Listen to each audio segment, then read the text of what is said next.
నా పేరు ఇంద్ర కుమార్. నేను చదువుతున్నాను 3వ తరగతి. మా నాన్న పనిచేస్తున్నది పూజారి, మా అమ్మ పనిచేస్తున్నది ఇంటికి వెళ్తారు. నేను అవ్వాలనుకుంటున్నది ఆమె.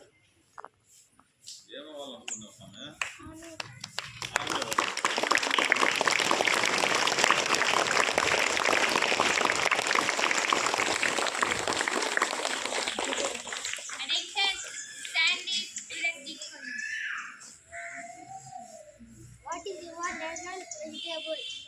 Pumpkin.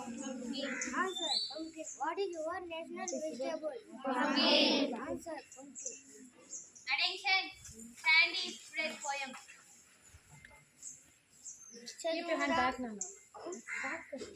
చదువురాని వాణి జనులు మెచ్చుకోరు. చదువు